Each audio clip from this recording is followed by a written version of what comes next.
pocos días de asumir, Javier Milei no solo define su gabinete, también apuntala a un paquete de nuevas leyes que ingresarán al Congreso apenas asuma la presidencia. Achicar el Estado, privatizaciones, cierres de organismos y empresas públicas y además promesas de desregulaciones están dentro de esas posibilidades.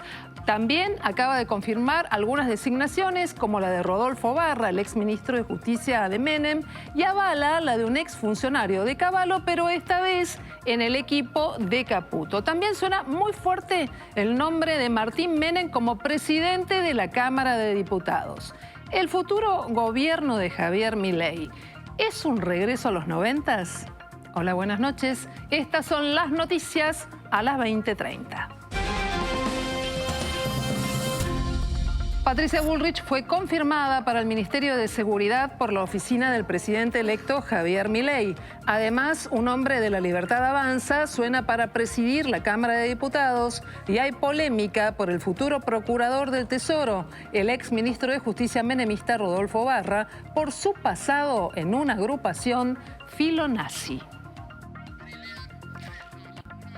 Se terminó la paz cambiaria y subieron todas las cotizaciones del dólar.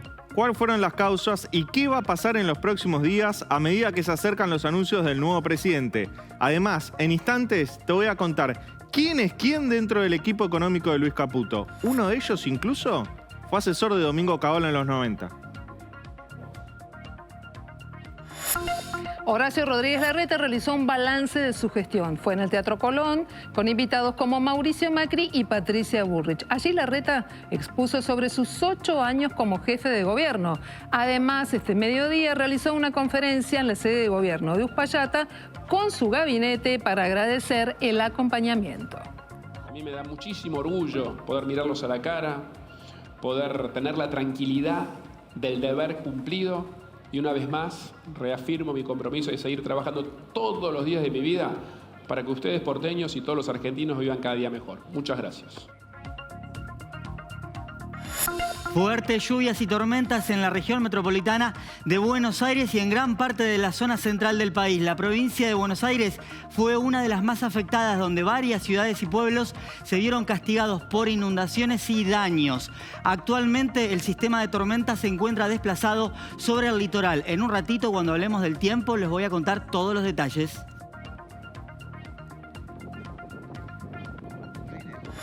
Se jugó el desempate por el último descenso a la Primera Nacional y el perjudicado fue Colón de Santa Fe, pero los reales perjudicados fuimos todos los futboleros después de estos detalles. El escabroso final con algunos incidentes tanto dentro como fuera del estadio de Newell's Old Boys de Rosario por los violentos de siempre que lamentablemente no aguantaron el resultado del descenso. Y además hoy empezó la subasta que tiene el objetivo de vender las 6 camisetas que usó Lionel Messi durante el Mundial de Qatar, o mejor dicho, 6 de ellas.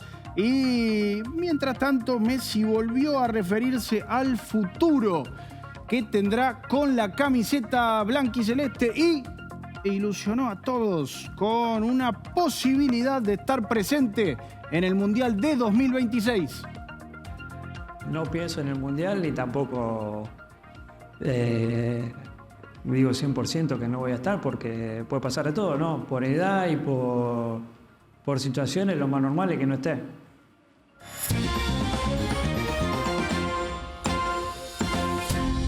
También hoy fue una jornada de reuniones muy importantes en el Libertador Hotel. Avanza la posibilidad de que el presidente electo Javier Milei elija a alguien de su propio partido para cubrir una posición estratégica, la presidencia de la Cámara de Diputados. En el hotel que sirve de búnker a los Milei está trabajando nuestro compañero Joaquín de Bert. Hola Joaquín, buenas noches. Buenas noches, Silvina. La última novedad es que hace menos de 10 minutos se retiró del Hotel Libertador Javier Milei, acompañado solamente por custodios en su auto privado de seguridad. Tomó la avenida Córdoba y se dirigió en dirección hacia la avenida 9 de Julio, en lo que es un indicio más de que ya el Hotel Libertador no es el único epicentro de reuniones de la Libertad Avanza. Hay otro punto que todavía se mantiene en misterio, en donde se están produciendo otras reuniones, otras definiciones de poder dentro de la Libertad Avanza, que ya no es solamente acá en el Hotel Libertador. Entonces hace 10 minutos nada más se retiraba solo Javier Milei en su auto privado de seguridad. Quedó acá en este hotel nada más su hermana Karina, el jefe y su principal coordinadora de todo el espacio.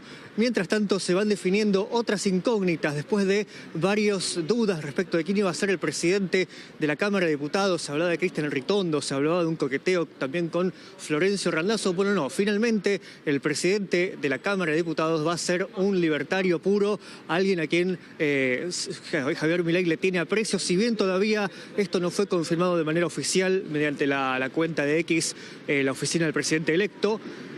Todo indicaría que Martín Menem, el sobrino de Carlos Saúl, va a ser el presidente de la Cámara de Diputados, una decisión fundamental respecto a la línea sucesoria presidencial, ¿no? Es el tercero, el presidente de la Cámara de Diputados en la línea sucesoria, así que de esta manera se respetaría que alguien del propio gobierno esté en la cadena de sucesión, al igual que pretenden hacerlo con la presidencia de la Cámara Provisional del Senado. Esas son las últimas novedades en cuanto a la disposición de nombramientos en la Libertad Avanza, aunque todavía, reiteramos, no fue nombrado de manera oficial en los canales de comunicación de la Libertad Avanza.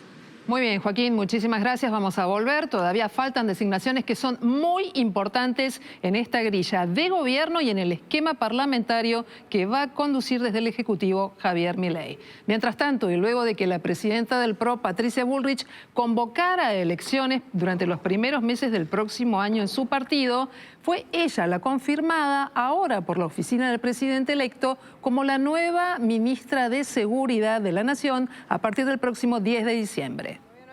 Bullrich ya había ocupado este cargo en el Ministerio de Seguridad durante el gobierno de Mauricio Macri. Recordarás, esto pasó entre el año 2015 y el 2019. Hubo una serie de reuniones que finalmente terminaron allí con la decisión del presidente electo de elegir nuevamente a Patricia Bullrich para cubrir este cargo, y así fue como se comunicó. La propia Bullrich puso un tuit en el cual señala: Argentina necesita orden. Seremos implacables contra el crimen y daremos una lucha sin cuartel contra el narcotráfico. Es simple, el que las hace, las paga. Y en medio de las polémicas y de las idas y las vueltas allí con la interna dentro del PRO a propósito de las designaciones, ¿qué iba a pasar con Mauricio Macri? Bueno, también el expresidente publicó en redes sociales una comunicación donde, por un lado, habla de Bullrich y también de Luis Toto Caputo como ministro de Economía, destacando que las dos designaciones fueron decisiones personales y así, de esta forma, lo plasmaba en su tuit. ¿Qué dice? Me pone contento que Javier Milei cuente con la probada experiencia de Patricia Bullrich en el Ministerio de Seguridad y con la capacidad que demostró Toto Caputo en momentos muy difíciles de la economía argentina. Les deseo a ambos el mayor de los éxitos en este compromiso personal que asumen. Luego, también habló durante estas horas Guillermo Francos, que es el futuro ministro del Interior designado por el presidente electo. Bueno, luego de hablar con empresarios, con referentes industriales, hizo referencia a la influencia que puede llegar a tener o no el expresidente de la Nación, Mauricio Macri.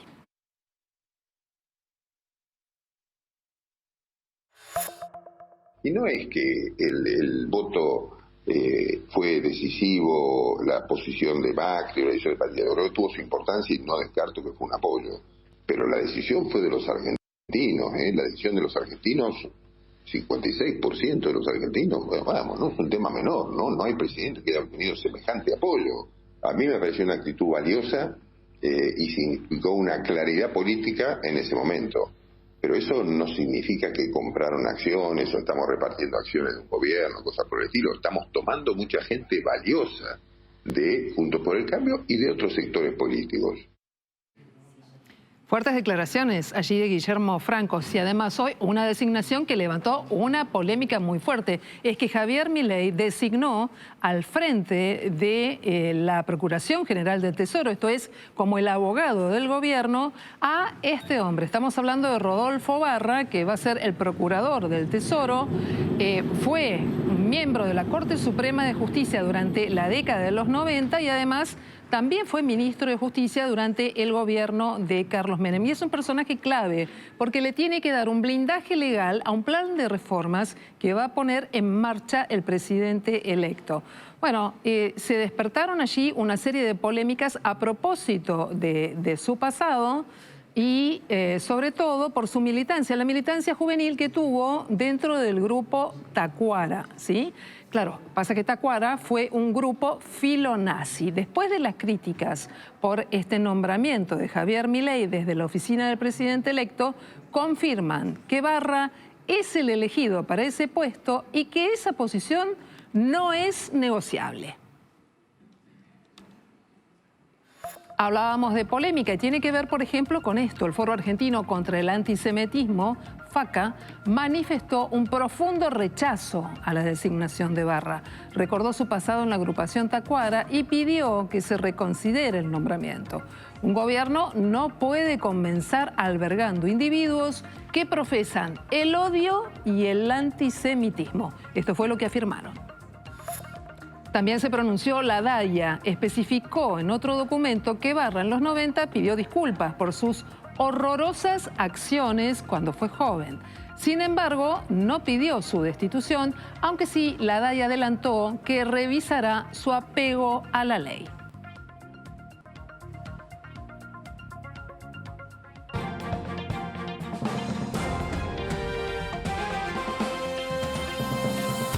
Arrancamos diciembre y se terminó la paz cambiaria, señoras y señores. Volvió a subir el dólar luego de semanas de estabilidad, de relativa calma, incluso de retroceso del tipo de cambio financiero y blue. Bueno, hoy volvió a subir y lo hizo fuertemente. Incluso el dólar blue subió más de 50 pesos, cerró 955 pesos para la venta. El MEP tuvo una suba de 5,7%, cerrando 907 pesos. Y el contado con liquidación fue el que más trepó. También estaba bajo, pero trepó 8,4% y cerró cerca de los 905 pesos. ¿Esto por qué sucede? Te decíamos, a partir de la semana que viene iba a haber movimiento del tipo de cambio. Se adelantó al viernes, primer día del mes. Muchos asalariados cobraron su sueldo, fueron al dólar. Muchas empresas que saben que el 10 de diciembre asume Javier Milei con una agenda de reformas económicas están dolarizándose de antemano. Empresas e inversores para estar cubiertos ante una eventual devaluación que está en la agenda de Milei. Y por eso todos están corriendo al dólar en este momento, en un momento en el cual los dólares financieros, principalmente el contado con liquidación, había tocado un techo. Había estado cerca de los 830 pesos, estaba relativamente barato según los especialistas del mercado. Y bueno, desde ese precio pega este salto, supera los 900 pesos y seguramente la semana que viene seguirá subiendo. Leandro, estamos todos con muchas expectativas por conocer cómo se terminan de definir los equipos de gobierno y esto también alcanza al equipo de Luis Toto Caputo. ¿Vamos a hacer un quién es quién en ese armado? Sí, así es. Luis Toto Caputo llega al gobierno empoderado, ¿no? Con todo el poder, todos los resortes del aparato económico del Estado y lleva a su gente de confianza. ¿Quiénes son ellos? Bueno, te vamos a mostrar quién es quién y a qué se van a dedicar, qué rol van a tener dentro del equipo. Tal vez la persona más importante es Santiago Bausili, lo estamos viendo en cámara. Él es socio de Anker, que es la consultora de Caputo, amigo personal de Caputo. Te tendría que decir que es el alter ego de Caputo. Es la persona en la cual más confía Luis Toto Caputo. De hecho, esa confianza le allanaría el camino a Bausili para ser el próximo presidente del Banco Central. Por estas horas es el nombre que figura en la carpeta para dirigir el ente que el propio Milei quería cerrar, pero que ahora será fundamental en el programa económico de Caputo. Pero él no es el único. También hay una figura que se llama Pablo Quirno. Pablo Quirno es una persona que ya trabajó con Caputo en la Secretaría de Finanzas durante el gobierno de Mauricio Macri. Lo acompañaría otra vez en el Palacio de Hacienda es un economista que goza de la confianza de Luis Caputo. Y dentro de los economistas que tienen mucha confianza con Caputo y que conocen el mercado de capitales, también hay una figura que fue asesor de Domingo Cavallo en la década de los 90. ¿Quién es? Se llama Joaquín Cotani. Fue subsecretario de Financiamiento con Cavallo. Es un hombre que trabajó en S&P 500, la calificadora de riesgo. Es un hombre que viene de los mercados financieros internacionales. Se habla de que su cargo sería el que tiene hoy Gabriel Rubinstein, que sería el próximo secretario de Política Económica. Así que a anotarse ese nombre porque va a ser una persona con mucho peso en el Ministerio de Economía. Y luego las personas más jóvenes del equipo, que son economistas también muy reconocidos en el mercado, trabajan en Anker, en el equipo, en la consultora de Caputo. Estamos hablando de Martín Bautier y de Federico Furiase. Estos dos economistas trabajaban antes en la consultora de Marina Al Poyetto, EcoGo. Se los llevó Caputo, los reclutó cuando fundó Anker Latinoamérica. Son dos economistas muy buenos. Martín Bautier es macroeconomista, Federico Furiase es especialista en finanzas y seguramente van a aportar muchísimo en el Ministerio de Economía. Dato para cerrar, la consultora Anker desembarca en forma completa en el Ministerio de Economía. Tal es así que los últimos clientes que tuvo la consultora recibieron un mail en las últimas horas en la cual le dice que se discontinúan los servicios de asesoramiento, los informes de research, las investigaciones que la consultora hacía para ellos, hasta tanto y en cuanto la consultora les avise que vuelven a trabajar con esos clientes. Es decir, la consultora queda frisada, se paraliza su trabajo y desembarca en forma completa en el Palacio de Hacienda. Hubo algo que nos llamó mucho la atención. Bueno, cada vez que llega una nueva administración al gobierno se suelen mover muchas cuestiones, entre ellas hasta el merchandising, escudos, banderas, en fin, distintos objetos. Pero que el presidente electo cuelgue en sus redes sociales, en este caso en Instagram, una t-shirt, una remera, nos llamó mucho la atención, porque claro, no es cualquiera, tiene una leyenda muy especial, parece que distintos sectores van a tener que acostumbrarse a esa idea, ¿verdad? ¿De qué se trata? No hay plata, dijo Milei en una entrevista con Alejandro Fantino, y ahora parece que ese grito de no hay plata se convirtió en remera.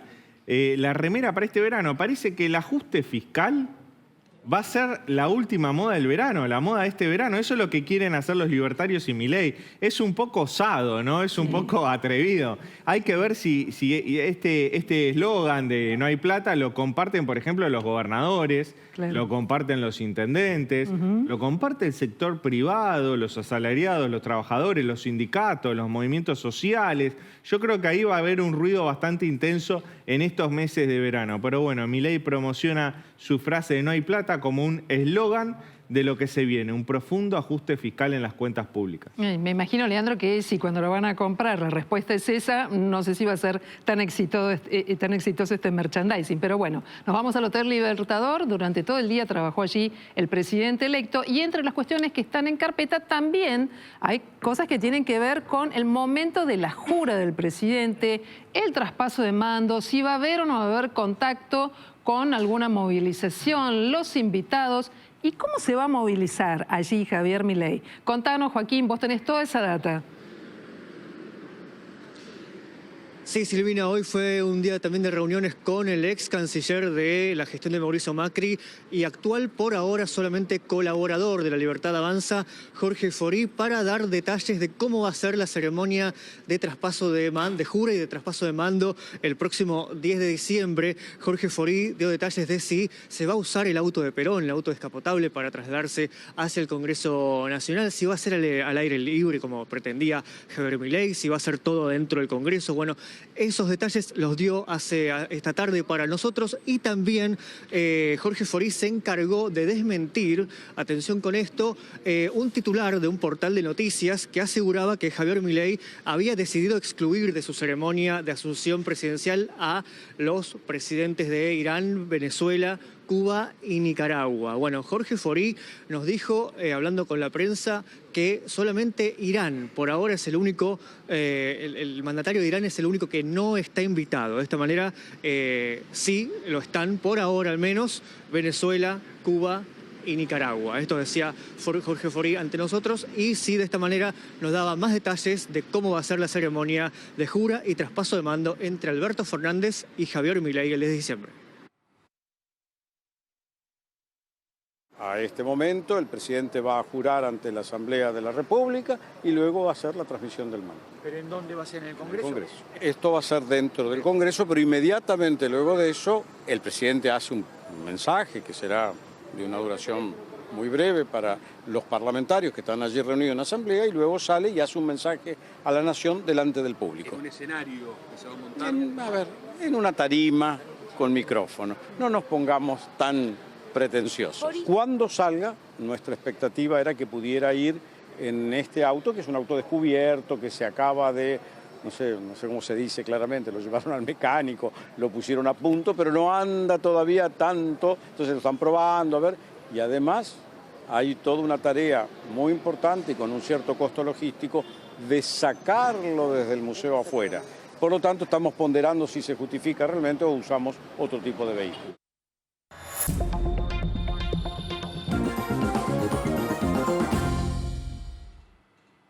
El futbolista Ricardo Centurión dio positivo de cocaína en un narcotest durante un control de vehículos en Villa Soldati, del que además intentó escapar. Personal de despliegue de intervenciones rápidas de la policía de la ciudad recorrían las inmediaciones del complejo habitacional de Soldati, donde detuvo la marcha de un Peugeot 208 y un Mercedes-Benz A250 que era conducido por Centurión.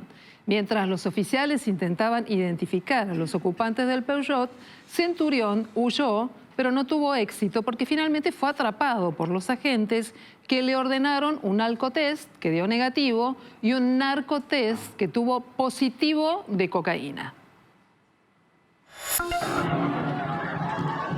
Alumnos de quinto año celebraban el ya tradicional último día en la Plaza General San Martín, en San Justo, en La Matanza, cuando la fiesta se transformó en una verdadera batalla campal. Hubo heridos, pero no de gravedad. Estas imágenes fueron tomadas por los propios adolescentes y recorrieron todas las redes sociales. Desde hace años, los estudiantes de quinto año impusieron una tradición que es la de celebrar el último primer día y el último día para despedirse de esta etapa estudiantil.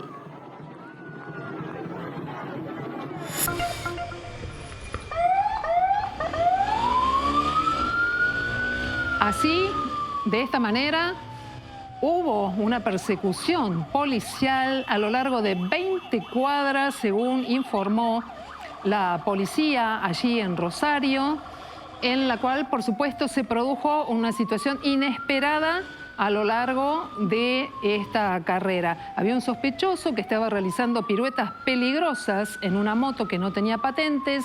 El policía pidió al hombre que se identifique, pero este intentó fugarse a toda velocidad y de esta forma comenzó la persecución.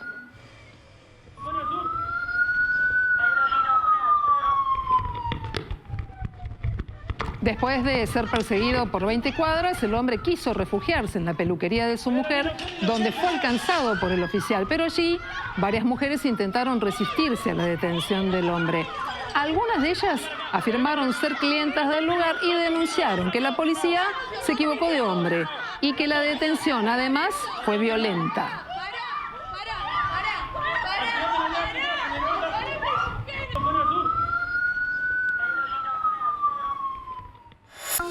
Llegaron las tormentas a la ciudad de Buenos Aires. Entre las 11 y las 12 del mediodía fue la mayor intensidad. Cayeron más de 34 milímetros en el Observatorio Central Buenos Aires, más de 34 litros de agua por metro cuadrado, y es aproximadamente el 40% de la lluvia promedio mensual para todo el mes de diciembre. Una lluvia muy significativa sobre el área metropolitana. Debo decir que fue bastante despareja. En algunas partes de la provincia de Buenos Aires cayeron más de 80, mientras que en otras localidades apenas entre 10 y 25 milímetros. Pero, lamentablemente, el sistema de tormentas tuvo una intensificación en las últimas horas y se desplazó hacia el centro de Santa Fe, norte de Entre Ríos y norte de Córdoba. Muy complicado el panorama esta noche y durante el día de mañana sobre las provincias del norte del país. Sobre la zona central ya el tiempo va a mejorar. Si bien se espera algo de tiempo inestable entre la noche de mañana y la mañana del domingo sobre la provincia de Buenos Aires, la mayor intensidad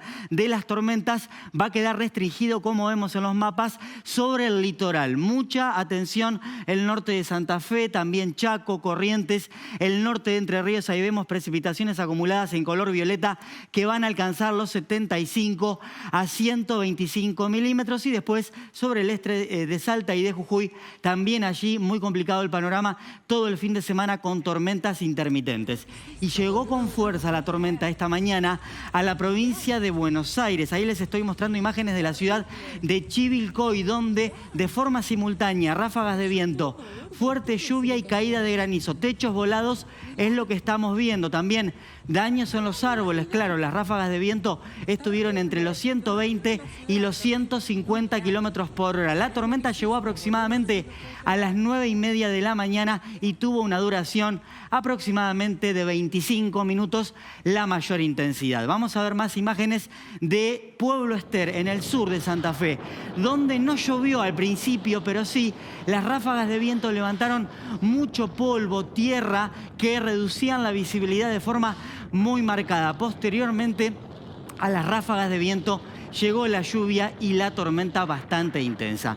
Y vamos a ver imágenes de Tres Algarrobos, en el noroeste de la provincia de Buenos Aires, donde ahí fue distinto el tema, porque empezó a llover anoche. Fue una lluvia persistente, continua, llovió mucha cantidad, entre 80 y 120 milímetros. Esto es en el oeste y noroeste de la provincia de Buenos Aires, donde vemos que en los campos se amontonó, se acumuló bastante agua. Pasaron de la sequía a episodios de lluvias muy abundantes. Y durante horas de la tarde, después que pasó el temporal por la ciudad de Buenos Aires, se desplazó primero hacia el Río de la Plata y posteriormente a la República Oriental del Uruguay. Allí en Montevideo hubo un anegamiento muy significativo. Vean, autos tapados, o por lo menos la parte de las ruedas hasta el capot, porque llovió entre 85 y 150 milímetros en algunos barrios de forma extraoficial. Continúa sobre el centro y norte de Uruguay el aviso de alerta por lluvias y por tormentas fuertes. Recién cuando les mostraba los mapas, también se veía que el fin de semana sobre nuestro país vecino se iban a seguir registrando fuertes precipitaciones. Lo bueno, que no se confirmaron ni heridos ni víctimas fatales, pero el INMET, el Instituto Nacional de Meteorología uruguayo, está pidiendo a la población que hasta que no cesen los fenómenos, evitar salir a exponerse al aire libre.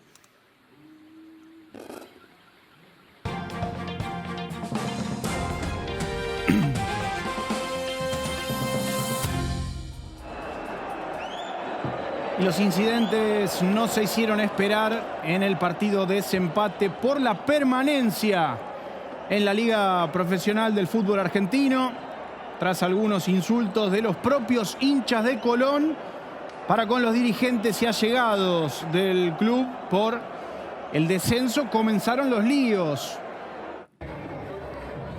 Hablando en criollo, golpe va, golpe viene. Se deshizo la paz, no solo entre los propios fanáticos, sino también para con quienes estaban más arriba. Insultos, escupitajos y hasta butacas volaron desde los palcos, como podemos ver en imágenes, hacia las populares, hacia quienes estaban más abajo. Quien está en este momento en la pantalla era un allegado que intentó defender a quien recibía insultos, pero no de la mejor manera. Realmente todo fue muy tenso hasta que el personal policial pudo neutralizar a quienes no se comportaron de la mejor manera y todo continuó de forma pacífica. Lo cierto es que desde el plano futbolístico, Colón de Santa Fe perdió ante Gimnasia y Esgrima de la Plata y jugará la próxima temporada en la Primera Nacional del fútbol argentino, por lo que el Lobo mantuvo la categoría tras ganar este partido agónico con un gol de Nicolás Collazo. Lo que vemos en pantalla, el experimentado Collazo, aquel que vistió, por ejemplo, la camiseta de Boca Juniors, a los 42 minutos, sin saberlo quizás, decretó el resultado del partido y ante los ojos de una multitud sabalera en el estadio de Newell's Old Boys de Rosario dejó el 1-0 y las pocas oportunidades que tuvo el sabalero las dilapidó Wanchope Ávila, que se transformó en el jugador con más offsides en la actualidad del fútbol argentino. O sea, de los que están en vigencia, de los que todavía juegan, estén en el exterior o no, mientras hayan tenido minutos en el fútbol argentino, el que más offsides tiene es el señor Ramón Ávila. Quedará libre de Colón, será Independiente finalmente, volverá Huracán, poco se sabe, pero Habrá que ver el sabalero con qué mantiene lo que tiene en el plantel y cómo pelea el ascenso y su vuelta a Primera División. El que tuvo su aparición estelar en el documental de los campeones del mundo, un año después de la gran competencia que nos llevó hacia la tercera estrella, campeones un año después, justamente es el título, y la rompió casi tanto como dentro de la cancha, fue el propio Lionel Andrés Messi, que no solo contó intimidades y explicó cómo se vivió cada pasito, desde la derrota sorpresiva y el baño de humildad recibido ante Arabia Saudita hasta la coronación final que parecía no llegar nunca, que era un baile tremendo con el 2-0, que llegó el empate, que después otra vez en la agonía se puso el 3-2, que llegó el empate de Francia otra vez y los penales, sino que también habló de cara al futuro. ¿Y qué pasará con el futuro de Messi? Bueno, las puertas no están del todo abiertas, pero a Dios gracias y al 10 también, del todo cerradas tampoco. El tiempo dirá si estoy o no. Es una realidad que voy a llegar con una edad que normalmente que no me dé para jugar el Mundial, y por eso dije no creo que voy a estar en el próximo Mundial. Como decía vos antes, parecía que después del Mundial ya estaba todo y me retiraba, y todo lo contrario, ¿no? Ahora quiero estar acá más que nunca porque después de haber pasado tantos años sufriendo, hoy que estamos viviendo un momento especial que yo no había vivido nunca con la selección argentina, quiero disfrutarlo, disfruto de venir a Argentina, de estar acá como decía antes, me siento bien dentro del grupo, disfruto de este grupo, hay un grupo muy unido, muy sano, el cual disfruta de estar juntos, y quiero aprovechar de todo eso sin pensar en 2 o 3 años, que en el fútbol es muchísimo. Bueno, si alguien tiene más o menos unos 10, 11 millones de dólares para prestarme, serán bien aceptados, porque se subastan 6 camisetas de las que usó Lionel Andrés Messi en el Mundial de Qatar 2022, todavía con 2 estrellitas y con las inscripciones lógicas de cada uno de los partidos. Si quieren, yo después veo cómo se los devuelvo, pero la cifra es más o menos esa. Buscan que se rompan absolutamente todos los récords. En Nueva York están exhibidas en Shootby y aparentemente se empieza desde un poco más abajo, pero se espera que la cifra pase los 10 millones de dólares y la puja empezará por ahí.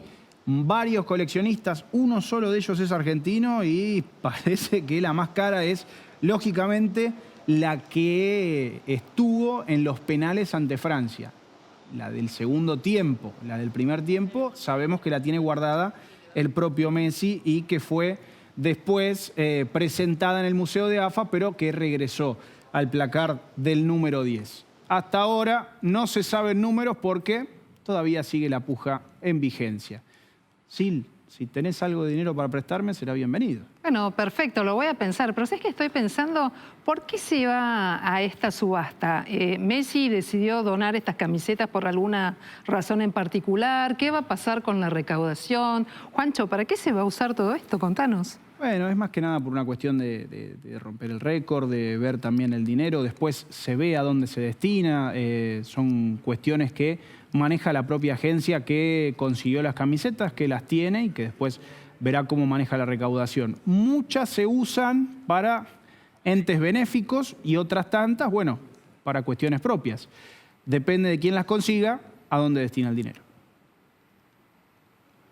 Cuando volvamos de la pausa vamos a hablar de temas que nos preocupan. ¿Qué va a pasar con la reforma del Estado? Y con la legalidad de esas iniciativas, ¿se puede gobernar por decreto? ¿O va a haber consenso para hacerlo a través del debate en el Parlamento y obviamente sancionando leyes? Y con la economía, ¿te preocupa la economía que viene? ¿Te entusiasma? Y en la diaria, ¿qué pasa con los precios? Estos temas y más como siempre aquí en Noticias a las 20:30.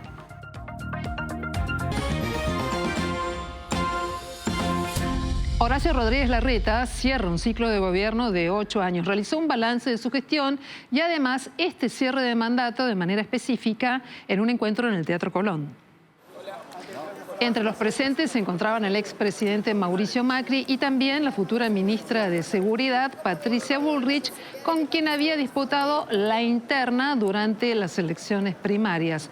Hoy, al mediodía, en la sede de gobierno de Uspallata, el todavía jefe de gobierno brindó una conferencia donde se reunió con su gabinete y sus principales colaboradores para repasar algunos de los hechos de la gestión, algunos hitos, algunos logros y, por supuesto, de esa forma despedirse con un brindis y también celebrando y agradeciendo el acompañamiento de los funcionarios.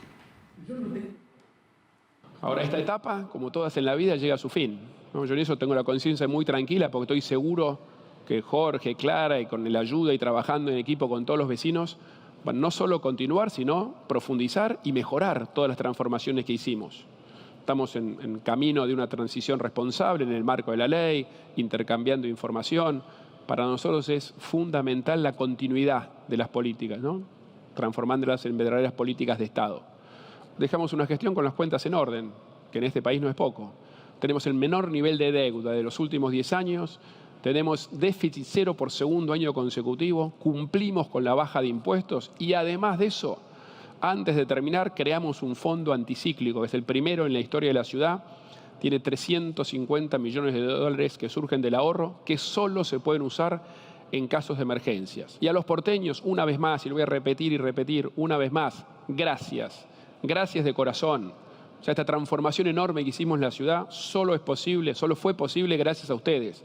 Y una vez más, reafirmo mi compromiso de seguir trabajando todos los días de mi vida para que ustedes, porteños, y todos los argentinos vivan cada día mejor. Muchas gracias. Javier Milei, el presidente electo, está avanzando en la definición de sus equipos de gobierno. El económico es uno de los que está generando mayor expectativa.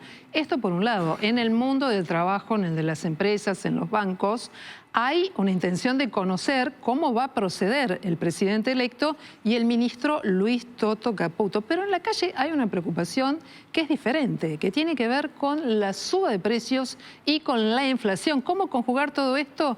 Le traslado esta pregunta a Iván Kachanowski, economista, que está esta noche aquí en Noticias a las 20:30. ¿Cómo estás viendo este panorama, Iván? Buenas noches, gracias. Buenas noches, ¿qué tal? Me parece que Javier Milei tiene dos preocupaciones muy claras que él transmitió, que uno es el problema de las LELIQs, que es solucionar ese problema, conseguir financiamiento para eso, porque él es un presidente que llegó prometiendo terminar con la inflación. Entonces las LELIQs te ponen en riesgo de, no digo que vaya a pasar, pero podría ocurrir una hiperinflación. Entonces él se quiere garantizar que eso no ocurra. Eso por un lado. Y por el otro lado, la preocupación de Milei es realizar un ajuste fiscal que brinde la suficiente credibilidad para después sentar las bases de crecimiento. Tiene un desafío de gobernabilidad enorme, ¿no? Digamos. Y el equipo económico que se fue sumando me parece que está más vinculado a atender esta urgencia de corto plazo de, bueno, cómo conseguimos financiamiento para atender el desafío de las LELIQ, que son como 30.000 millones de dólares que tendrías que conseguir para poder saldarlas, ¿no? Las LELIQ son 3 veces la base monetaria. Imagínate que si eso sale a la calle, los niveles de inflación serían muy altos. Estarías hablando de una hiper ahí. Bien. Leandro, vos estás trabajando con este tema y tenés data de qué está pasando con el tema de las LELIQs. Sí, mira, lo que pasó en las últimas semanas fue que los bancos, cuando tenían que renovar en licitaciones las LELIQs, digamos, es una letra que emite el Banco Central y que la compran los bancos. ¿Por qué la compran los bancos? Porque da interés, un interés que machea con el de plazo fijo. Entonces el banco toma un depósito en plazo fijo y con esa plata se da vuelta y compra esta letra que le paga lo que le tiene que pagar el banco al ahorrista, ¿no? ¿Qué hicieron los bancos? Ante todos estos rumores de vamos a desarmar el problema de las LELIQs que dijo Milei, los bancos se preocuparon. Las LELIQs es un instrumento que tiene un vencimiento a 28 días, entonces en cada licitación lo que hicieron los bancos es no renovar las LELIQs, sino comprar pases. ¿Qué es un pase? Es un pasivo remunerado, como las LELIQs, pero a un día de vencimiento. Entonces los bancos están privilegiando la liquidez y no quieren quedar calzados a 28 días, teniendo en cuenta que asumen una semana Milei y que puede haber alguna reforma o alguna medida al respecto. Lo que yo te quería preguntar, Iván, es que pase a pases, ¿no? A un día de liquidez, ¿no hace que la bomba sea más, no sé si más explosiva, pero más peligrosa porque te pueden desarmar los pases de un día para el otro? Bueno, Toto Caputo está muy preocupado por eso, me parece, ¿no? Digamos, lo contaste muy bien. Digamos, ahora del total de la deuda del Banco Central, 55% son los pases y 45% son las LELIQs, cuando antes prevenían las LELIQs en un 70% más o menos, o por ahí andaba. Y sí, ahora, digamos, imagínate si vos tenías problemas cada 28 días, porque vencían estos LELIQs, y vos tenías que ver cómo rolovearlas, cómo renovarlas, ofrecer tasas atractivas, ahora tenés un baile todos los días, ¿no? No sé si te acordás cuando en su momento estaba Sturzenegger en el gobierno de Macri con las LEBACs, que eran semanales y era un baile. Bueno, imagínate ahora este baile todos los días es un problema. Obviamente lo que los bancos quieren evitar es que termine esto en un canje con instrumentos de más largo plazo que, bueno, les vaya limitando la liquidez. Entonces quieren atajarse de eso. Y apuestan a que si hay un shock en el ajuste fiscal y un programa económico de confianza, la demanda de dinero se recupere. Lo que básicamente dice Toto Caputo es la demanda de dinero en Argentina es muy volátil, no podemos apostar a eso, por eso necesitamos conseguir financiamiento y sacarnos este problema de encima. Ahora, si no consigue financiamiento, ¿tiene que hacer un ajuste fiscal y tasas de interés negativas para que eso se vaya licuando de a poco? Sí, si no consigue financiamiento, yo creo que habría que pensar en un mix, ¿no? Digamos que para mí por ahí es lo más sano, porque no necesariamente vos para dar confianza tenés que saldar todas las LELIQs. Suponete que conseguís 10.000 millones de los 30.000 y vos ya saldás parte de las LELIQs y el resto la vas administrando a lo largo del tiempo, pero paralelamente seguís con tu ajuste fiscal, vos das una señal. Pero ¿qué pasa? Milei no quiere sacar el cepo hasta no sacar las LELIQs, entonces tiene una urgencia. Él no quiere arriesgarse a salir del cepo si no se terminan las LELIQs. ¿Eso no lo quiere hacer por el riesgo de una hiperinflación? Por el riesgo de que cuando sinceres, sí, te genere una hiperinflación. Y de vuelta, él llegó prometiendo exterminar con la inflación. Entonces hoy su riesgo de que haya una inflación alta son las LELIQs. Y quiere a toda costa tratar de conseguir financiamiento, que no quiere decir que lo vaya a conseguir, digamos, ¿no? No sabemos qué va a pasar con eso. 30.000 millones es mucho dinero. Argentina no está en condiciones tampoco fáciles de pedir dinero. Tenemos una deuda de 45 con el fondo, hay que pagar 16 a YPF, tenés una deuda de importadores que también ronda como unos 30.000 millones de dólares. Y Argentina ha mostrado que le cuesta hacer la tarea. Entonces, está difícil el pago por ver. Es como que quieren ver y después pagar, digamos, afuera. Hay que ver cómo se soluciona esa negociación. Ahora, mientras todo esto pasa, en la calle y masivamente, la gente que votó a Javier Milei tenía una expectativa muy importante de mejorar su calidad de vida, de que la inflación se frene, de mejorar los ingresos. Y yo los escucho hablar, por supuesto que es interesantísimo y que tenemos que tener la data profundamente, pero en la calle se vibra con otras cuestiones. No puedo ir a comprar el café, está carísimo, no lo consigo. El sueldo no rinde de la misma manera, las expensas están brutales, no logro manejar el alquiler. ¿Cómo vamos a cerrar en materia de inflación este año? Y sobre todo, ¿qué va a proyectar para el próximo? Porque también en el entorno del equipo de Javier Milei se habla de 2 años de inflación al 200. Sí, a ver, los primeros meses van a ser duros, él ya lo viene avisando, él dice se vienen 6 meses muy duros, básicamente te plantea un infierno, ¿no? Porque si llega, lo avisó, y si es menor, bueno, al final no fue tan terrible, ¿no? Pero está pronosticando meses duros. En materia de inflación, a mí me está dando para noviembre alrededor del 12%, ¿no? Y para diciembre ya se habla de que podría llegar a un 20%, lo mismo enero, ¿no? Entonces se van a venir meses muy complicados en ese sentido. Yo creo que la sociedad sabe que va a venir una etapa que es complicada. La pregunta es qué paciencia van a tener. 6 meses, menos. Si pasa los 6 meses, ¿la sociedad va a seguir teniendo esta paciencia o no? Y creo que ahí va a depender mucho de los logros o no que puede ir mostrando Milei a lo largo de su gestión inicial. Si vos sabés que vas a tener inflación alta y sabés que estás trabajando en el marco financiero, ¿no puedes tomar alguna medida que atempere el impacto en los ingresos? Vos tenés que sincerar los precios relativos, digamos. Pero los tenés que sincerar de golpe con un shock o podés hacer de otra manera. Podés hacerlo gradual, pero acá lo que se viene diciendo es que, bueno, no hay margen para el gradualismo. Ya te están anticipando que va a ser de shock. Obviamente esto no quiere decir que te van a subir las tarifas, por ejemplo, eléctricas al 100%, ¿no? Eso va a ser gradual seguramente. Pero el sinceramiento de los precios que están atrasados, eso me lo imagino más de shock, salvo alguna excepción. Es un proceso que tenés que pasar, no hay otra, lamentablemente. O sea, todos los países que tuvieron este problema tuvieron que atravesar con el sinceramiento de precios. El tema es el tiempo que tenés y cómo impacta, y la paciencia de la gente, ¿no? Digamos, porque Argentina es un país con 40% de pobres y hay un 15% que la mira muy de cerca, ¿no? Entonces es muy delicado el tema. Ningún político quiere hacer un ajuste cuando gobierna. Ahora hay alguien que dice que lo va a hacer. ¿cómo te parece va a ser la postura de la oposición en el Congreso? Bueno, ahí está difícil, ¿no? Primero, fíjate lo que se decía inicialmente y lo que se plantea ahora, ¿no? Al principio va a ser un ajuste del 15% del PBI, ahora se habla de 5%, que es una cifra realista, pero difícil también. ¿Por qué? Porque para llegar al 5%, si vos tomás los dichos de Milei, es llevando el gasto en obra pública cero, que es 1.7 del PBI. Eso no lo va a hacer. ¿Por qué? Porque tiene que negociar. Yo creo que no lo va a hacer. Es decir, si vos tenés que negociar en el Congreso, no creo que reduzcas la obra pública cero. Lo mismo las transferencias a provincias. Eso te mueve un 0,6 del PBI. Pero si vos tenés que negociar, yo creo que vas a tener que ir moderándote. Ahora, si de ese 5%, que si vos ajustaras un 5%, llegarías al equilibrio fiscal. Si él logra hacer un ajuste de 3, por lo menos cubre el déficit primario, que es el que no tiene en cuenta el pago de intereses, y sigue siendo una señal muy fuerte. Es decir, en los últimos años nadie hizo eso, digamos. Entonces, por ahí, el ponerse la meta de 5 es para por lo menos cubrir el déficit operativo, que eso ya es mucho. Sería un 3% del PBI, que daría una señal muy contundente si lo haces en un año. ¿Pero vos te imaginás en los primeros meses de gestión a la oposición votándole las leyes de reforma económica?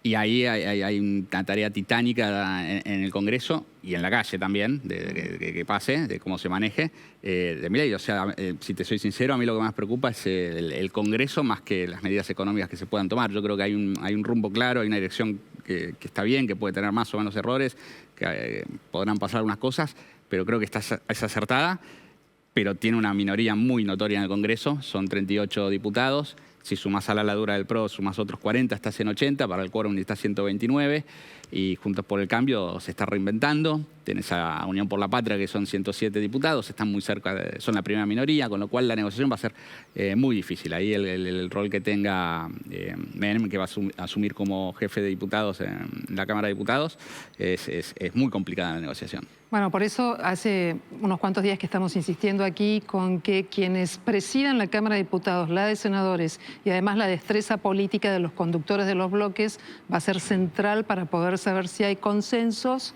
qué rol van a tener los gobernadores en esta jugada también y qué va a pasar con los resultados. Te agradecemos mucho esta conversación que tuvimos esta noche aquí en Noticias a las 20:30. Bueno, Iván Kachanowski va a quedar mucho, pero mucho de qué hablar, ¿eh? Gracias. Gracias a ustedes.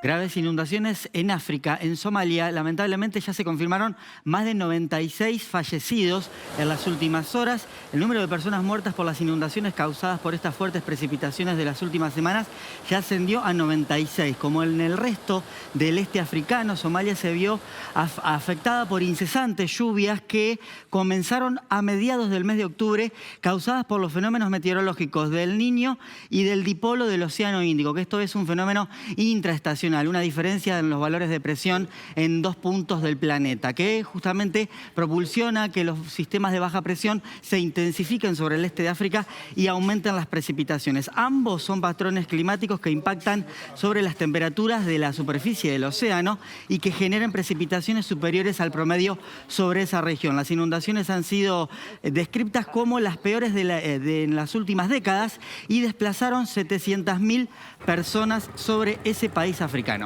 Y de meteorología vamos a hablar un poquito de geología en este caso, porque el Etna, el volcán más activo del continente europeo que se sitúa sobre la isla italiana de Sicilia, registró 250 mini erupciones en los últimos 10 días. La última fue durante el día de hoy, emitida en la región del cráter del sudeste, con una expulsión de lava y cenizas como la que les estoy mostrando. La actividad en curso es perfectamente visible desde Catania, cuyo aeropuerto sigue operativo y está en alerta ante la posibilidad de que una erupción pueda complicar la región. Y vamos a quedarnos en Italia, pero vamos para el norte de Italia, porque en la región de Génova se registraron tormentas fuertes en la zona costera y una particular tromba marina, en este caso una prima, como normalmente le digo yo, de los tornados, un fenómeno meteorológico que se origina sobre el mar cerca de la costa, que normalmente tiende a acercarse a la costa. Es un fenómeno meteorológico que normalmente no genera mucha destrucción porque al ingresar a la región costera pierde intensidad. Pero las imágenes en este caso son muy lindas porque se combina esa tromba marina con un hermoso atardecer. Así que en el medio de nubes de tormenta y de esa tromba, los rayos del sol sobre la ciudad de Génova. Bueno, recién estábamos conversando con el economista Kachanowski sobre las cuestiones económicas, pero también sobre la política y cómo se pueden generar cambios o no con el nuevo Congreso. Es clave, créanme que es clave. Esta noche vamos a hablar de algunos aspectos que tienen que ver con la legalidad de los proyectos, con esto de lograr leyes o no, con gobernar por decreto y algunos aspectos más, porque la verdad es que en materia judicial y jurídica hoy hay novedades y hay polémica. El abogado constitucionalista, el doctor Félix Lonigro, está con nosotros esta noche. Muchísimas gracias, Félix. Gracias a ustedes. Mucho para mirar. ¿Se puede gobernar por decreto, como dijo la canciller Diana Mondino, si el Congreso no da los votos? Vamos a hacer una aclaración previa. El Congreso sanciona leyes, los jueces sentencias, el presidente dicta decretos. Eso de gobernar por decreto está mal. En realidad lo que quiere decir es, lo que está mal es que el presidente ejerce atribuciones del Congreso. Y cuando el presidente ejerce atribuciones del Congreso, apela a estos decretos de necesidad y urgencia. De hecho, son los que la gente conoce. A la gente, ¿cuáles son los decretos que existen de necesidad y urgencia? Te dicen que son los feos, son los yuyos institucionales, porque son decretos que el presidente usa para hacer cosas que no tienen que hacer según la Constitución. Entonces, Mondino dijo, bueno, si el Congreso no nos aprueba las leyes que mandamos, vamos a hacer nosotros lo que le corresponde hacer al Congreso. Es decir, vamos a apelar a los decretos de necesidad y urgencia. ¿Correcto o no? Bueno, es un espanto eso. O sea, es un espanto desde la óptica del sistema republicano, cuya característica es la división de poderes, cada uno a lo suyo. Porque ¿para qué existe la división de poderes? Para que no haya un autócrata, para que no haya dictadura, para que no haya autocracia, alguien que hace todo. Entonces, la forma de controlar ese poder omnívodo que otrora tenía un rey, por ejemplo, o un dictador, bueno, órganos que dividan sus potestades. Si el presidente quiere hacer algo que no puede porque le corresponde al Congreso, pero el Congreso, por la composición que tiene de mayorías y minorías, no le sanciona esa ley, y el presidente entonces dice, bueno, ok, entonces lo hago yo, cerremos el Congreso. Directamente, ¿para qué vamos a perder tiempo? Doctor, no dé ideas, por favor. Bueno, o sea, esto es algo que obviamente solo puede hacer un dictador. Lo que pasa, Silvina, es que nuestra Constitución, desde el año 94, yo hasta acá te planteé el espanto institucional. La pregunta es, ¿cómo puede ser posible que el constituyente en 1994 le haya permitido al presidente ejercer atribuciones del Congreso a través de los DNU? Claro. Esto es escandaloso. Bueno, los que cubrimos mucho el Congreso y además seguimos de cerca todos los vaivenes de la política, sabemos que lo que hay que hacer es tener algún grado de flexibilidad y mostrar capacidad de diálogo político para lograr algún tipo de consenso. Hay distintas formas para lograrlo, esto también es cierto, no es nada más hablar, ¿verdad? No. Pero me parece que habría que mirar un poco más esta alternativa, el rol del ministro del Interior, Guillermo Francos, y sobre todo una cuestión también, la legalidad de las normas que se envían al Congreso, el contenido de esas normas, ¿verdad? Mira, hay dos formas de incurrir en una inconstitucionalidad.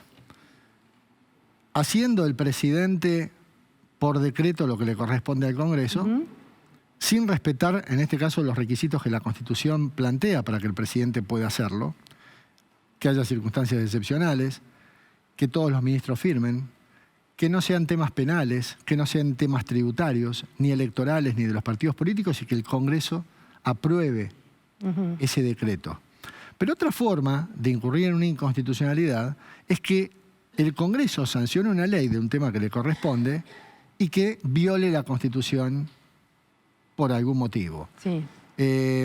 Lo primero que estamos pensando es, el presidente de la Nación va a enviar una ley o varias, o una megaley, o no sabemos qué va a mandar. Hay un megaproyecto, un proyecto ómnibus en estudio. Perfecto. Envía al Congreso ese proyecto, se discute. Lo que no se puede hacer es, sale del Congreso sin aprobar, lo hace el presidente por DNU. Claro, entonces, eso queda claro. Eso queda claro. Ahora, después habrá que ver si todas esas cosas que el Congreso eventualmente sanciona tienen algún vicio de inconstitucionalidad. Bueno, esa es otra cosa. Bueno, vamos a la trama de toda esta cuestión también. Hoy hubo una designación que generó mucha polémica, que es la del doctor Rodolfo Barra, que fue miembro de la Corte Suprema de Justicia de la Nación durante los primeros años de la década del 90, que luego fue ministro de Justicia del expresidente Carlos Saúl Menem. En el medio, un recuerdo de su pasado y su militancia en el grupo Tacuara, que se ha dicho que tiene actitudes filonazis, un supuesto arrepentimiento y ahora la vuelta. Pero Barra, más allá de la polémica, es un hombre que sabe mucho de la cuestión contencioso-administrativa. Sí. ¿Pensás que esta designación, aunque es polémica, tiene que ver con cubrir esos baches? Mira, no lo podemos saber esto. Barra ha sido designado al frente de la Procuración del Tesoro de la Nación, que no es otra cosa que el jefe de los abogados del Estado. Es decir, los abogados que defienden al Estado, por ejemplo, en los organismos, ante los organismos internacionales, en los estrados judiciales en el exterior, por ejemplo. Barra ha sido un funcionario de Menem muy importante. Fue el abogado de Infran, por ejemplo. Uno dice, fue el abogado de Infran. Bah, o sea, yo no voy a criticar a un abogado porque defiende a alguien. Los abogados estamos para eso. Ahora, llaman la atención ciertas cosas. Por un lado, Milei siempre ha ponderado al gobierno de Menem. Y Barra era una herramienta muy importante en el gobierno de Menem, en ese contacto con la Corte, aquel que negoció de alguna manera con la Corte el famoso per saltum, que no existía cuando quiso privatizar los aeropuertos y una sentencia de primera instancia le dijo no, con una medida cautelar. Ayudó a construir la mayoría automática. Ayudó a construir la mayoría automática, cosas que a mí no me gustan. Barra tuvo en su momento el criterio de que los tratados internacionales que tienen jerarquía constitucional se habían metido adentro de la Constitución. Bueno, esto es un tema muy jurídico. A mí esa posición no me gustó nunca. ¿Vendrá para esto? ¿Cómo? ¿Vendrá ahora para lograr que las reformas avancen? Viene como... Bueno, eso sería problemático. Es decir, si lo que viene a hacer Barra es hacer un nexo con la Corte para lograr que la Corte sea amigable, estamos en un defecto serio. Porque esta corte en particular se ha demostrado independiente, hasta ahora, del poder político. Tiene una vacante que cubrir. Empezaría a sospechar lo que me decís si envían un proyecto de ley para aumentar la cantidad de miembros. Yo digo, ¿la Corte debería tener algún par de miembros más? Tal vez sí. 7, 9, tal vez sí. Hoy deberían ser 5, sí. Hoy son 5, lo que pasa es que hay una vacante sin cubrir. 4, claro. Es decir, pero esa vacante se cubre, no se necesita una ley para eso. Lo problemático sería si enseguida, en los primeros meses, vemos un proyecto de ley para aumentar la cantidad de miembros, entonces miro a Barra, miro el proyecto y digo, estamos repitiendo la experiencia de la mayoría automática. Bueno, eso está por verse. Ojalá no sea así. ¿Pensás que puede ser Rodolfo Barra el padre de la nueva reforma del Estado, como alguna vez Roberto Dromi fue el padre de las privatizaciones en la década del 90? No, me parece que desde la Procuración del Tesoro no está para eso. Bueno, pero podés trabajar antes, doctor. Ah, bueno, sí, puede ser. Yo no sé si él está metido en ese tema, sinceramente. Creo que en esa cuestión... por lo menos yo no lo sé, sinceramente no lo sé porque no estoy al tanto de los pormenores en los equipos de Milei. Bien. No te podría contestar. Estoy pensando en una cuestión que tiene el contencioso administrativo, en el cual cuando, por ejemplo, suben tarifas, se presenta una cautelar y normalmente los jueces en esa primera instancia suelen aceptar la cautelar y, por ejemplo, aumentos de tarifas se frenan hasta que se produce un fallo de fondo.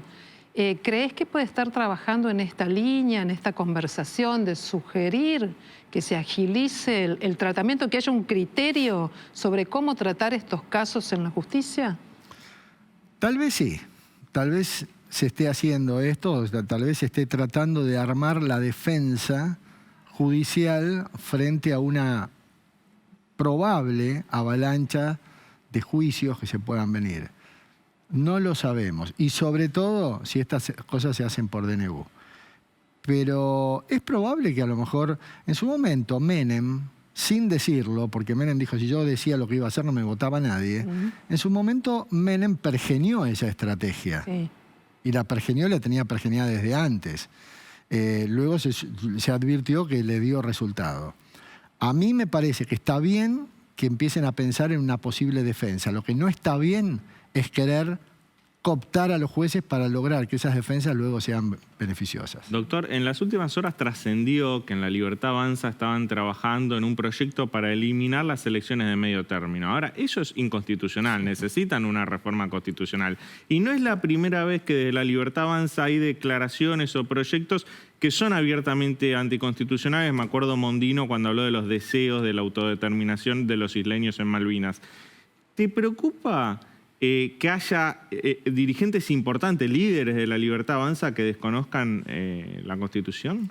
Me preocupa que haya gobernantes que desconozcan la Constitución, me preocupa que haya gente que desconozca la Constitución mínimamente.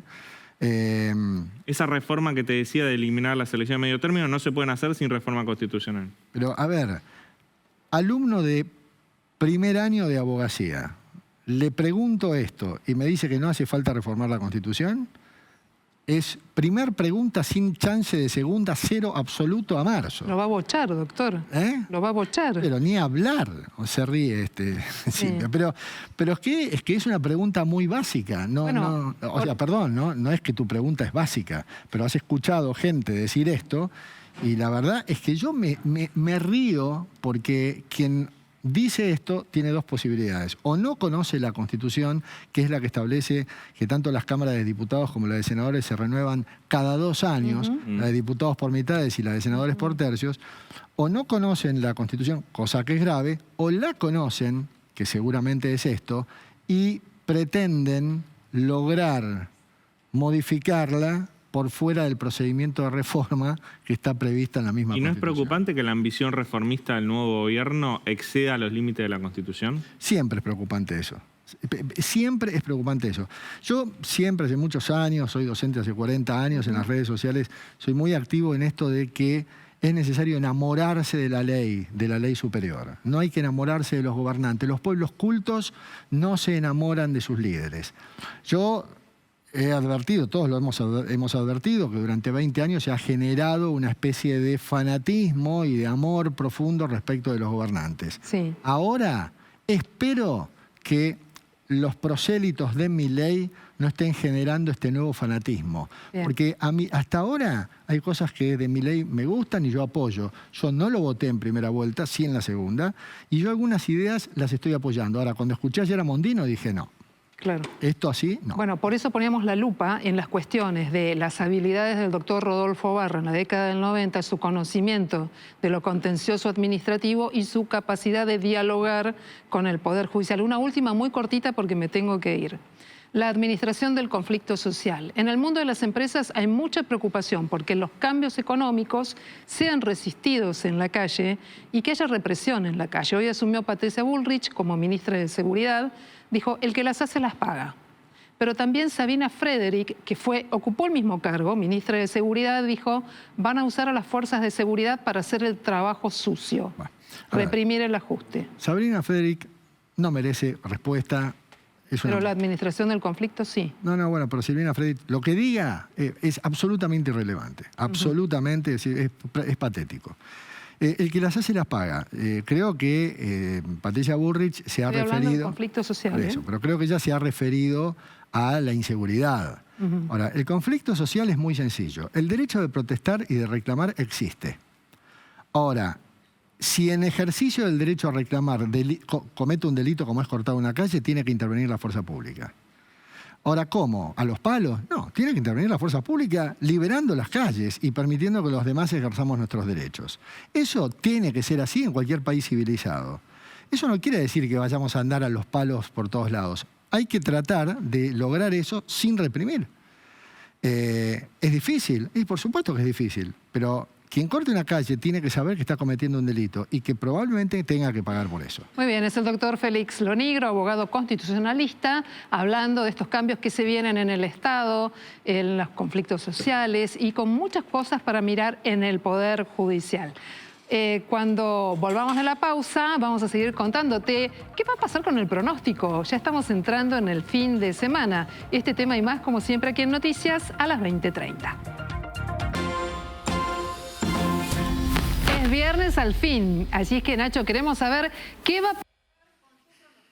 Bueno, ahora el cielo está cubierto sobre la ciudad de Buenos Aires. Todavía se registran algunas lluvias muy aisladas en el noreste de la provincia de Buenos Aires, en el Río de la Plata. Por eso, 2 o 3 horas más con inestabilidad, donde no se descarta algún chaparrón aislado. La temperatura agradable, 23 grados. El viento muy leve del cuadrante sur, la humedad elevada, 93%, y todavía la presión es baja de 1003,2 hectopascales.